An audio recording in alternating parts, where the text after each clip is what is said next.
Okay, so this is part 2 to this video, and again, here was the original image, and then this was the student's version painting of it.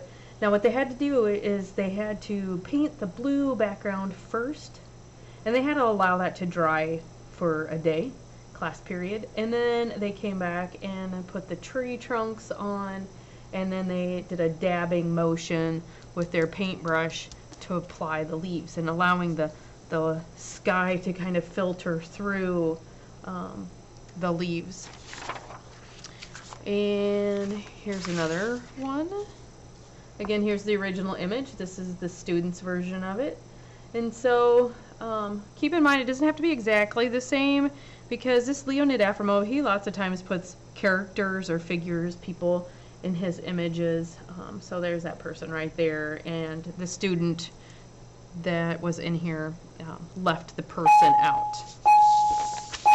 Next, this one here, it took a little bit of a learning curve on how to paint that background, and then later the student was able to put this nice wonderful blue trunk tree in there and then layer up the leaves with that dabbing motion, which I'm going to show you a technique on.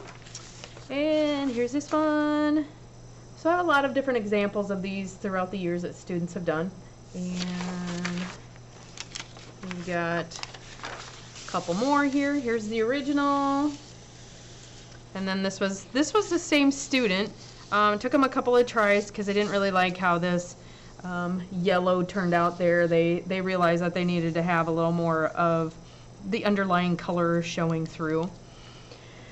And so once you kind of plan that out just on some paper, you can just use printer paper, that's what we did, and then you can go ahead and start working with it on your canvas panel. Now what I need you to do though is that I need you to send me in your preliminary idea. I need you to send me your original idea, post-impressionism, or not post, modern impressionism is what you should be looking up. I need you to submit the original painting, who the artist is, and then if you're going to make any changes like what this person did, they omitted the person in there, go ahead and just write me a couple of sentences and tell me how you plan on going about changing it, okay? All right, looking forward to seeing what you're going to do.